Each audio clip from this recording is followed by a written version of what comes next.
30 days, I am on the Parkway doing 80, ripping the worst thing ever, locking the windows on her so she can't open it just to see what happens. Then I know if she is potentially the one. And that is weird. There's people actually that still don't do it. My sister's one of them. What, that don't fart? Yeah, she obviously farts, but...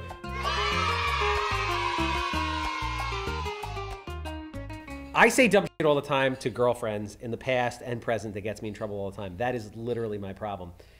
And I feel like at 44, I almost have it. Meaning like, I think I'm sort of starting to understand women at this point. I mean, it shows you've had a steady girlfriend for a while now, right? It's 2 years this August. Look at that. I mean, that's not that long, is it? 2 years is a long time. Bro, don't say that. 2 years is basically you're getting ready for marriage. But, are you not? Why would you say that on the air? I mean, I don't know. You're the one that said nothing was Bro, off limits. See, you know what? I feel like she's probably sitting back every night. You guys probably go out in the back of her head. Is this going to be the night? Is this going to be the night? Bro, that's every woman from date 1 on. What do you mean? I would agree with that. It's but date now 16. 2 years. Now 2 years. That's like. You know what? How old is she? She's 31. I mean, I got to tell you. 31. You're 44. You guys are getting there. I'm disappointed in you. I expect that shit from other women. I don't expect that from you. I expect you to be like, oh, 2 years? You're just fucking breaking it in. You're speaking to a married man for a long time with kids, you know. I've been there for a long time. So to me, it's weird being single. You know, we have like a couple young guys in our office who are single. They're out doing their thing. And they're telling me stories and stuff, and I'm like, when are you gonna just settle down and have kids already? Like I'm way past that in my life where that bores me. What makes me excited is like kids' football practices and shit. I don't know. I'm weird now. All right, so let me ask you a question. Are you saying it because you want company for misery, or are you saying it because you genuinely feel like everybody should be married and have kids because it's this amazing experience? So I genuinely feel it.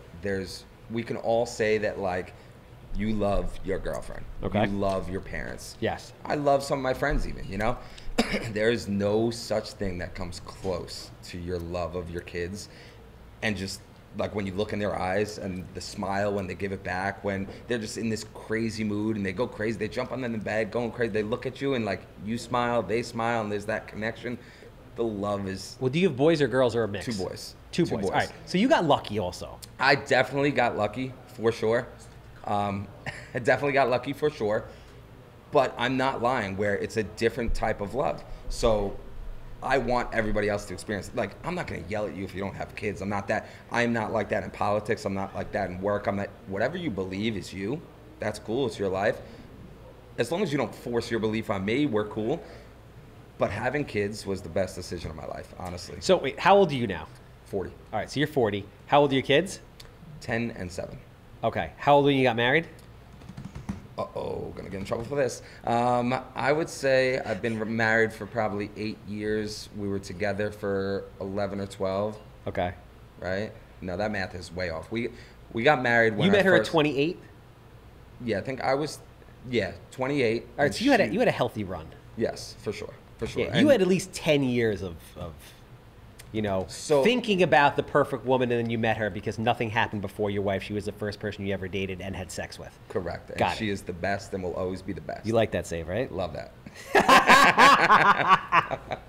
All right, so that's good. 28's good. Mm-hmm. So Matt have kids. Okay. All right, so you got it out of your system. Yeah, I mean time flies by. It does. It flies by fast. So 2 years. It's interesting you say that because I feel I'm like, all right, 2 years, we're starting to like get to that point because you got to figure for the first 6 months, everybody wears a mask. Like you're not dating the real person. You're dating their representative for the first 6 months. It's like they're putting on an act. They're not sure how close they can. They're not sure if they can let slip that fart go, you know, or go to the bathroom, you know. They're trying to be that perfect person. But then, once I guess 6 months or whatever that fake date in there is, they become the real person, and then you kind of, do I love this person or am I gone?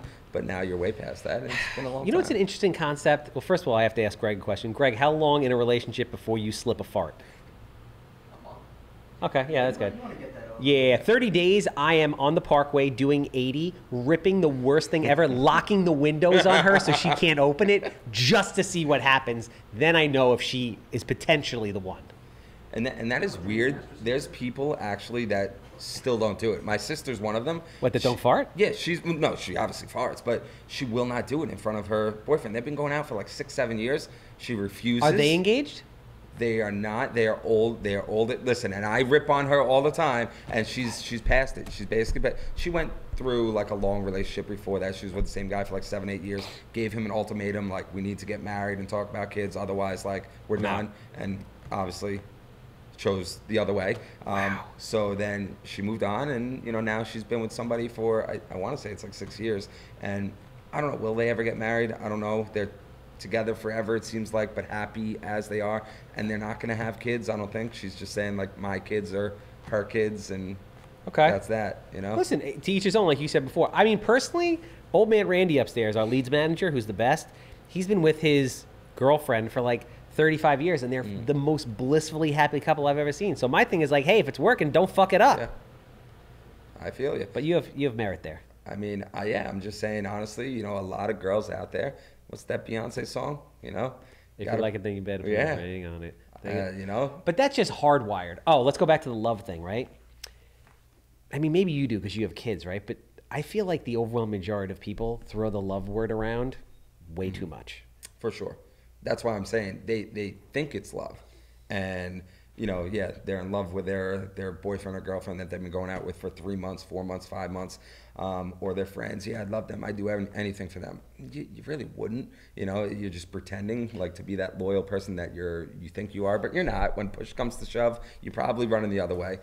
But with children, I don't know. It's just, I can't even explain it to somebody who doesn't have kids.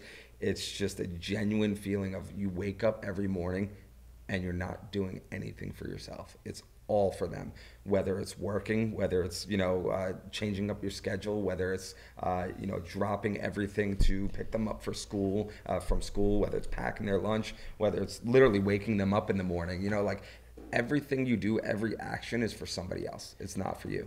And it's awesome. It's satisfying. It's gratifying. There are so many women that are turned on watching this right now. I mean, I hope one of them's my wife. He's taken. So back off. But I mean, that's what. What would you say? Last question on this, and then we'll move over to what is your definition of love? Something that you would do anything for them. You would put your needs after theirs, so if it's even the simplest things of picking out what you want for dinner, or what are we going to do Saturday night, or just anything, like how are we going to live our life, what town are we going to live in, what kind of house do we want, what kind of jobs are we going to have, what kind of future are we going to have. If you make the choice for everything and it's only you don't deserve to have that secondary person or those kids or anything. Damn. If you can take the back seat on some of them. Now listen, love is compromise as well. Like my wife, she'll be looking at this like, this guy makes a lot of the choices. What's he talking about? So there is compromise. Maybe she won't watch this. And that's what love is as well, compromising, like understanding there's another human that you're giving half, if not more, of your energy to every single day, and being okay with that, and putting them first. To me, that's really what love is. Yo, let me tell you something. That was a fucking gangster definition. Because I think about like, what's the definition of love? Because you'll throw the word out, and then like a while ago, somebody had said to me, they're like, "What is your definition of love?" Or like, we'll talk about what you consider to be love. And we never had that conversation, but it was just interesting they said it. So I think about that sometimes. I'm like, all right, what is the definition of love? That was a good one. Thank you. Thank you. Your wife is a lucky woman. Yeah. Whoa. Say that again. What'd you say? Your wife, what's her name? Stephanie. Stephanie is a lucky woman. Love that. She speaks Spanish? Yes, she does. No kidding. Do the kids speak Spanish? No. So she's trying to do like a word a day type thing just to get them like started. I love that.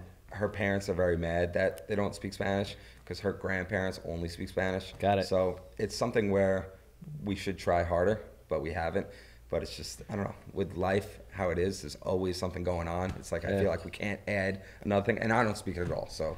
Well, I mean, if she just speaks Spanish to them and you just don't speak in the house, period, it'll just happen. Yeah. Well, I mean, easier said than done. Honestly, which is weird because she tries not to speak it, and that's why her parents are so mad. Like, she would much rather speak English. Really? Is she doing that because she wants the kids to, like, assimilate more and be like speak I English? don't think so. I think I guess the way she was raised was kind of like anti what they hoped. They sent her to private school, you know, so you're going to St. John's the Baptist, or is everybody running around speaking Spanish? I don't know. Probably not. Probably not. Yeah, probably not. So she was surrounded by non-Spanish speaking people all through her life, you know, so it kind of just got phased out of her. Yeah, so I always say I was Spanish in a previous life. I love the Spanish culture. I can dance the dance. Yeah. I love the food. I used to like the girls. I give you credit, sir. You were able to do what very few white men have done, which is, what's your nationality? Irish and Italian. Yeah, I mean, you have literally been able to do what very few, a very minute percentage of us have been able to do, which is a full-blown white man, tame. And I don't use that in this. Yeah. I'll use tame very loosely for lack of a better word. A Spanish woman. I would definitely. I don't know about tame. She is a wild woman. Anybody that knows her, she definitely has a very strong personality, and you do not want to get in an argument with her because it is very, very intense. But I love her to death, and all of her parts, even when we argue. We'll end on this in regards to that, but you haven't had your car keyed. No. She hasn't cut up all your clothes and thrown them out the second-story window. No, there has been a couple broken phones, though. Couple broken iPhones. Couple broken iPhones. All right. I mean, I consider that well a win. deserved, though. Listen, well deserved. All right, and I appreciate you, owning that. All right, so let's talk about real estate. You got it. I commend you, for the viewership out there. If you're watching this and not listening to this, we didn't plan this outfit thing. Oh yeah, no, This just happened. Yeah. We're just so in sync. We woke up this morning, everything aligned, and we're both in all black. So I commend you for coming on because I'm excited to talk to you because you are an amazing agent. You run a great team, and you're with Serhant, which is cool because I would love to talk about all the amazing things that are going on at Serhant because I have a lot of respect for that gentleman. I like what he's doing. I like how he is changing the industry, and you're the first. You're the first Serhanter I've gotten to speak to. Love it. Where were you before Serhant? Galaxy Realty. So it was a small family owned. It was my father-in-law's company actually. Okay. So Really? Yeah, this is an interesting break. How did that go? Well, number one, I had my wife's support. She was the one kind of pushing me. She honestly, for the last 2 or 3 years, I was there. She was always getting on me, you really should either go out and start your own thing or think of making a change because she saw the trajectory that we were going in. There's nothing bad to be said about my father-in-law or his company at all. Sometimes you just grow apart and go in two different directions in every single professional career you can think of. Yes. You just grow apart and you Nothing have wrong with different that. goals. Nothing wrong with that. He came from a different country, came to the United States, made an amazing life for himself, sent 2 kids to private school. What he did was great. But he's 55, 60 now, and he's kind of cruising, cruise control. I was just really getting started, so I kind of wanted to go in a different direction. I wanted to take over a different area of Long Island. And where's Galaxy based out of? So they're in Bay Shore / Brentwood area, Baywood kind of area, inland more. So I live in East Islip. I wanted to do kind of Babylon to Blue Point kind of thing, mostly south of Montauk area and just upscale kind of stuff. And we started to do that with Galaxy. We opened up an office in East Islip. I grew my team. I started from just one guy, Mike Falone. I don't know if you know him, but we were together for probably 2 years, just us solo. And then I brought on Travis Shea a couple of years later, who I feel like everybody knows. He's a social butterfly. Yeah. And it was just one guy at a time. Jake Guadagno was the 4th one. And then once I brought on Edgar, he brought on 4 or 5 people. All of a sudden, it was kind of like a team of 10. I just felt like we're kind of too big, and we started having a lot of needs, and all those needs from those agents were falling directly on me. Yep. And I couldn't grow my business anymore. I was tapped out. Could I have done it? Could I have figured it out? Probably, but it would have taken me 5, 6, 7 years and a lot of stress. So that's when I was like, you know what? I think my wife is right, like always. And I just went for it and kind of explored a little bit. And this is not being biased because I chose Serhant, but there is not one company out there that is anything like what Ryan has built. He is the only guy out there who is a full-time realtor who is also the CEO of his company. You get these guys like, what's his name, Howard Lober, is like 90 years old for Douglas Elliman. You got Robert Refkin or whoever leads Compass. He's just a numbers guy. He's a stats guy. Like these people aren't realtors. So everything that they build for their company is just for their bottom line. Everything that Ryan builds for his company is industry leading tech for realtors, built by a realtor. So once I sat down with him, it was just like, first of all, this is like a dream. This is like, he is the Tom Brady of real estate, and I'm a big Tom Brady fan. So literally sitting down across from him was like... Is he that handsome in person? He is. It's kind of scary. Is his hair that good in person? His teeth are perfect. His hair is perfect. His skin, there's not one like bump on his skin. It's like, so you think it's TV. You think just it's not like fair. Makeup. It's not fair. And he's like 6'4". He's like a beast, and he's like jacked. It's weird. Dude, 6'4", handsome, great head of hair, rich, charismatic. It's just not fair. Not fair at all. Not fair at all. And like genuinely a nice guy. So after talking to him, it was just hands down, I got to make the move. So it was just, it was a long time coming type of thing. And since we've made the move, what we like to call it in like our recruitment pitch is the Serhant effect. And it actually is real. I didn't believe it at first. I'm like, yeah, all right. I want to join the brand. It's cool. I love Serhant. I love the brand, the blue and the white. I love it. Everything about it is great. $1 Million Listing was awesome. The new Netflix show is coming out. Like, this is great, but is it really going to really affect my business? Well, before going there, my highest sale was $2 million. I had a development that was 4 houses, anywhere from $2 million to 2.5. I sold all 4. That was great. But besides those 4, I mean, I was like a 700, 800, 900 guy, like max, really. I made the switch in the last year. I have 2 under contract for $4.75 million. 1 under contract for $3.99 million. A couple guys from my team. Jake has one for 2.8, 3.9. He's also on those ones that are 4.7 with me as well. Edgar and Travis both had multi-million-dollar sales. Me and Travis just picked up another one for 2.3. Like, these numbers are just out of control. And there's so many times, and I hate to cut you, there's so many times where we sit down and I'm making the pitch and they literally say, we love what you're saying about Serhant. We love this algorithm. We love Serhant Studios. We love Serhant ID Labs. The reason why we're giving you this listing is the brand. And I'm just like, wow, okay. Like, that's what I was going to ask you. So how much of that is like the placebo effect of you thinking, okay, I have the backing of this brand, so like I'm exuding more confidence? Like, I have this discussion with agents all the time.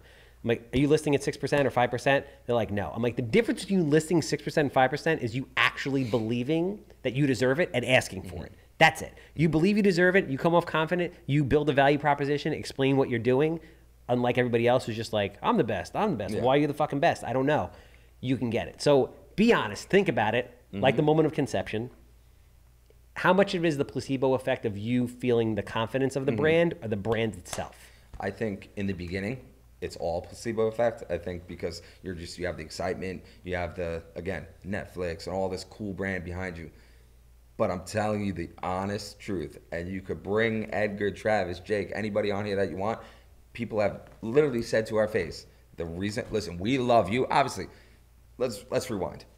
You cannot come to this company, put Serhant on your chest, walk in and get a listing. You can't do that. All right. You need to educate yourself in what we offer. Got it. You need to research what we do. You need to understand what studios are, what ID Labs are. You need to look at the sick PDF pitch that we have, and you need to memorize that. You need to be a great salesman. You need to be a great agent. Lay it on me. I want to hear it. So you need to go into that room and basically just say, this is exactly what we do and what we'll offer you, but have it memorized and be able to lock eyes with them and be a great salesman. Now, getting in that room is up to you. You know, Serhant will help that, but it's up to you making the cold calls, door knocking, sending out those mailers, hitting up your referrals. But when you're in that room and when they're in that moment of making their decision, I'm telling you, more times than not nowadays, they're saying yes, and their reason is, listen, we love you, but we love what you have to offer. And that's why we're going with you. I mean, here's the thing.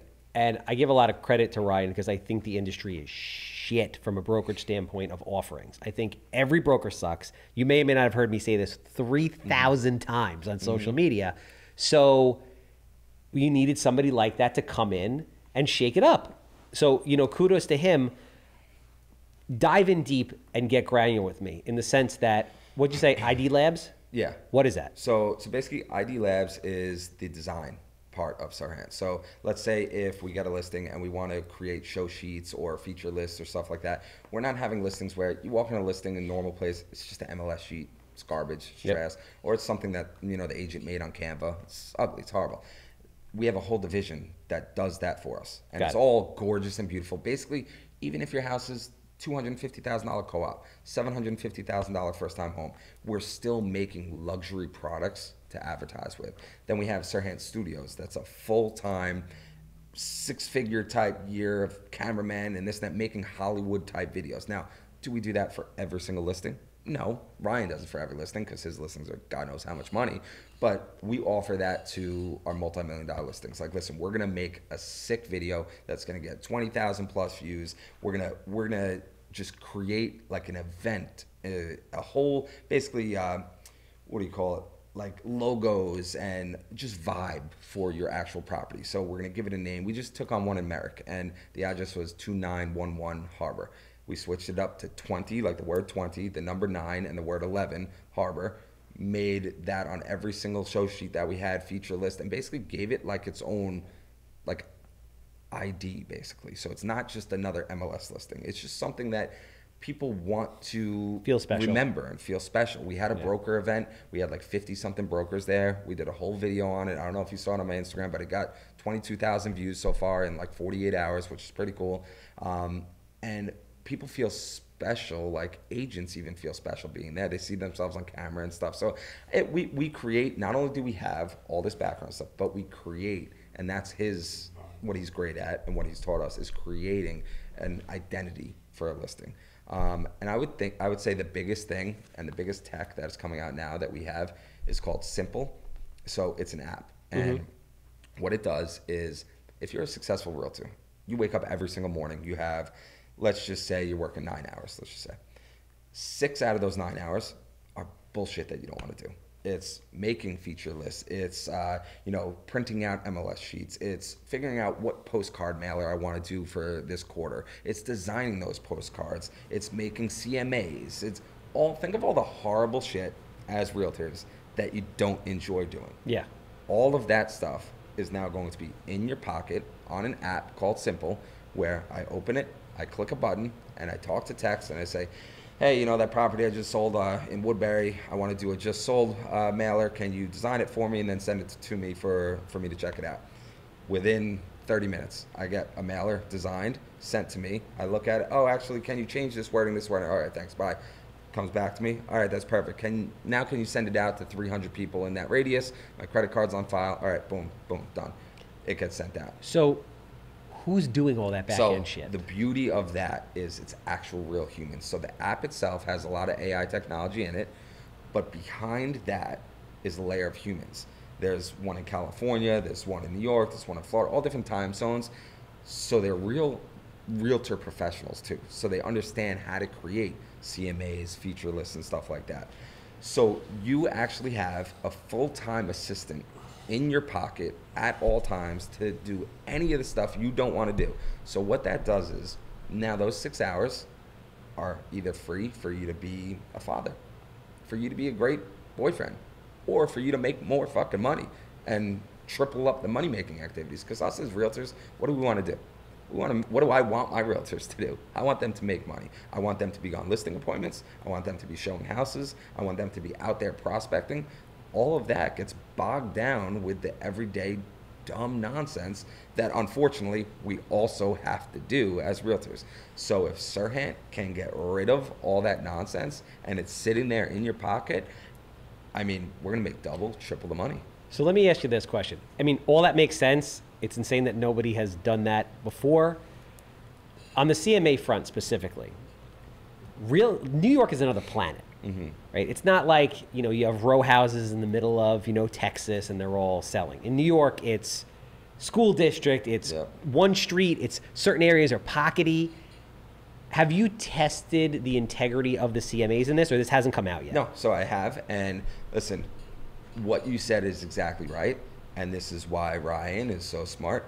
He's just in beta right now. So basically, for the last 3 months, he's added about 3 to 4 agents every single month. He's got somebody building the platform. We have every single Wednesday. We all go on who's using it now, and we say, hey, we got that CMA, the CMA you sent us. Listen, that's great, but these houses are not comparable to this. Yeah.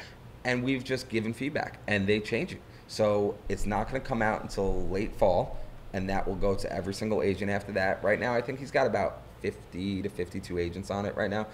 But I'm telling you, it's been 90% of the stuff has been lights out, where it's building websites for you. It's like, and even, this is the crazy part. So I was doing a team meeting the other day, and I get frustrated when some of our agents, even the amazing agents that we have, aren't using and utilizing the tech that we have. So I went on there, I opened up my laptop, and I'm like, just to let you guys know, I haven't seen a personalized website for any of the new listings we've gotten. And I just want to show you how easy this is. I clicked 4 buttons. I'm not joking, 4 buttons. And there was a personalized website done for a property, a specific property. And it looked like it took $1,500 and 7 hours. So I could talk for hours about the back end tech that we have, but I won't. You'll just have to come see me and maybe, go on a little job interview. But it is unlike anything anybody has, and I know because I've heard you say this a couple times that real estate companies shouldn't be tech companies, and real estate companies should be filled with salespeople, because that's really what we are. And you need tech. No, you do need tech. Yes. And my answer to that is I agree with you that everybody needs to be a salesperson, but you need to have tech, yes. And not just say you have tech. 100%. Everybody says they have tech, and it's like, yeah, we have CMAs, cool. Like it's a terrible CMA that is not even yours. You're using KV Core that you're paying $50 a month for or something. It's not even your tech. Or you're using Chat GPT, cool. Like that's not your tech. Or like, oh yeah, we put your house on Zillow. Like so does everybody else. Like I don't know. Everybody, I'm with you that I hate brokerages. I hate real estate agents. I hate a lot of things, but I don't let it bother me. Instead I decide to take the higher road and found a brokerage that is amazing, not like anybody else, and I've hired agents to work with our company that are unlike everybody else as well. How is the training there? Training is phenomenal. So it's we have tons of stuff that are just recorded. Everything we do is always recorded. So you can go back into Serhant Share and just scroll past webinars or past live events that are now recorded. There's monthly things that happen where if you wanted to know about the new buyer broker stuff, like you could just click on it and watch it. And plus, something that is awesome and I think you'll actually appreciate is every Friday, Ryan himself comes on and he does a 30-minute market update. It's just for Serhant agents. But once a month, he brings on like an awesome professional from outside the industry to just make us listen. We all need to learn real estate, great. We all need to know what's going on. But to be successful entrepreneurs, you need to be well-rounded and be able to have conversations with people. So learning other topics are great. What is this, too. a Zoom thing? So yeah, it's a Zoom thing. Got and it. One of the guests was Gary Vee. So hey! Your boy Gary Vee. That's right. So Gary Vee came on. He was at home. He had his kid running around. He's Ryan's boy. That's what's so great about Ryan is he knows so many. He had what's that guy's? How do you pronounce his last name? Alex Hormozy. So he was on as well. Jay Shetty was on.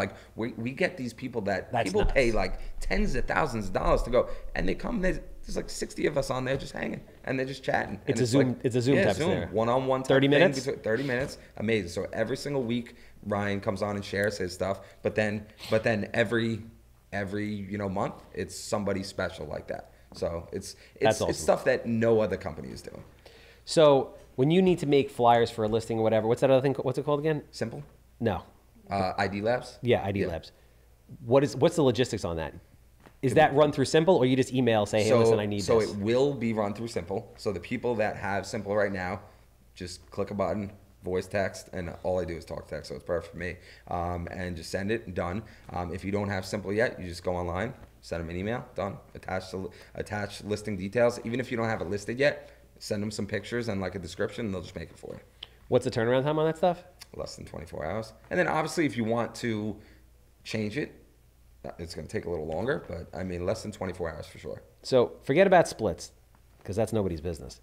Does any of this nobody's stuff... business, and it doesn't fucking matter. If there's top producers out there that come in here and tell you that splits matter, they're not a top producer, and they never will maximize their potential. What do you mean by that? The only thing that matters in a brokerage is your support that you're getting and your tech. That's it. If you're going to tell me that the 10% difference that you're going to take somewhere else is going to change your bottom line, then you don't understand the business. If you come to us, and I'm not saying that we're less than anybody else. I'm not saying that our splits can't match other people. I'm just saying that if you come to us and use our tech and have our support and work on my team that's surrounded with amazing agents that will help you grow, you will make 10 times more money than you've ever made. So that 10% that you're bitching about is so stupid. Yeah, I mean, yeah. 1,000%. That's it. So anybody that tells you difference, I would tell them, oh, you make $250,000. Oh, great. If you went to a company that's supporting yourself, you'd make $5 million. Yeah, I mean, listen, stuff is only expensive in the absence of value. It's that fucking simple, right? It's an investment. And I don't know. I had this debate with somebody, I think, on the podcast a couple of weeks ago, whatever was on there, and I said, we were doing HomeSmart. Okay. So, gentlemen, HomeSmart, love them, great concept, makes sense, but it depends.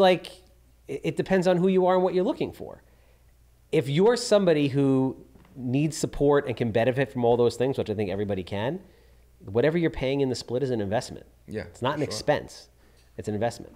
So, outside the split, does any of that other stuff cost money? So, no, because you're paying, the only fee that we have is $200 a month, and that's your technology fee. Okay. It's kind of like a desk fee. It doesn't go to me, it goes to corporate. Yeah. $200 a month. And there's no check cashing fee. There's no transaction fee. There's nothing like that. So when all these other companies do, and what people don't understand until, unfortunately, maybe their first paycheck or until they're about to sign that contract is, oh, let's just throw a number out there. Oh, I'm getting 80%. All right. There was also a 6% check cashing fee. No, you're not. There's also an $800 transaction fee. Yep. There's also, I love it, one, I'm not going to blow up anybody, but a gentleman that came to work with me, started to tell me about his previous brokerage, and the guy had to pay for every copy he made in the office. Yeah. The guy had to pay they had like a card, and like they would scan it, and like a nickel per thing. I'm like, what the hell? Like, so when you come work with us, it's whatever your split is, it's $200, which again is $2,400 for the year. If you're not making an extra $2,400 a year, come work with us, you're not right for us anyway, you know? There's no hidden charges, so no fees. Okay, so but if you want to send mailers, you're paying for mailers. So yeah, so that's anything, what I mean. Listen, you're a business, so we're all entrepreneurs. We're all our own business. So yeah, I have like cool tablecloths and backdrops that you can use for open houses and stuff. I buy the open house signs. Yeah. I have the for sale signs that I purchase. I pay for your for sale signs to go in, for them to come out. So I pay for basically everything. Listen, if you want, a sign that says Edgar Iglesias on it, unfortunately, you're paying for that. You know, I'm not paying for your own name on a sign. Yeah. So listen, a couple of guys at the office, they chose to grab like 3 or 4 customized for sale signs, and they're in the warehouse, which I pay to go in and out, but they paid for those signs. But if they want just a regular Serhant with, the phone number and email address and everything that says for sale, like I pay for that, it's fine. And all the open house signs I pay for, all folders, branded folders and stuff like that, I pay for. Anything that's inside the office that gets used, I pay for. All right, so the $1 million question, which I always ask everybody, because I have like a theory on teams. Does the team make sense? So to you? So it does the way that we have it. We don't really have, it's not like a team. So a team, how you're saying it, and how other realtors have teams are, they have a listing agent, a buyer's agent, an admin, maybe some assistants, and they have everybody gets 25% of everything or whatever breakdown they have, or the team leader gets X amount from everybody. Yeah, I mean, the traditional team structure that I'm used to is you have a guy or girl who has a team. Mm-hmm. That person has a split with the broker, and then that person has a split with everybody else. Yeah, so that's not what we do. So it's called the Southshore team, and I'm technically the team leader. Really, I'm just the office lead. I'm an office manager. Listen, I'm a full-time realtor. I'm a salesperson. I do not like being in the office. I love being out in the field, but really everybody is their own person. We work with each other sometimes when we want. Like me and Travis just took a new listing in Merrick for $2.3 million. I decided to be like, Travis, you want to go hit this for sale by owner with me? Let's see if we can get it. Cool, we got it. Travis also has a deal with Edgar. Edgar's also got a deal with Jonathan. Like, we don't have any teams inside our actual office. It's every man for themselves, but our vibe and our agents are just like a family where we just decide sometimes, listen, I want to leverage my time where I know if I work this deal by myself, I'm not going to be able to take on 2 more deals. So I'm going to bring Jake on this deal, or I'm going to bring Mike on this deal. Got it. Because I know then I'll go out and get more deals. So it's not a team where like the man at the top or the woman at the top is getting paid. It's just a family more environment. Listen, obviously I pay all the bills. And obviously, so I am technically the team lead. So sure, I do get a certain percentage off of, obviously overrides off of everybody. But when it comes down to the actual deal, no, I don't get like 25% off of each person's deal. And I don't put my name on anybody's deal. That is one of my things that I hate, is these people that have hundreds of sales and this, that, but they don't. They really have like 10 sales, and everything else is their whole team sales. So I will never, again, I think I might have said this in the beginning when you, for the hot take parts, that I consider myself Robin and everybody else Batman. I will never put my name on anything that I'm not on. Unless I'm working that deal, John Walsh does not go on that on the MLS. I don't want credit for it. I don't want my name out there. I don't want people to think I'm bigger than you. I want you to be bigger than me, and I want to facilitate your growth. That's all I want. So that's another unique thing about our team, is that it's, my name is not anywhere near anybody's listings. How are you guys handling the new NAR shit? So that's the beauty of being at a nice big company that's, future thinking, is they've been thinking about this stuff for a while, putting together great packets for us. On Thursday, we actually have a call with Ryan where he's going to talk to all of our agents, and he's going to give us what his pitch is going to be. He's going to send us the new PDF, the buyer broker PDF that's exclusively for Serhant, and then he's also going to include a customizable buyer packet that is going to be how basically you pitch yourself there. I think full-time agents are going to make so much more money now. Yeah. I think all it's going to do is get the scraps out. I think it's not going to change anything.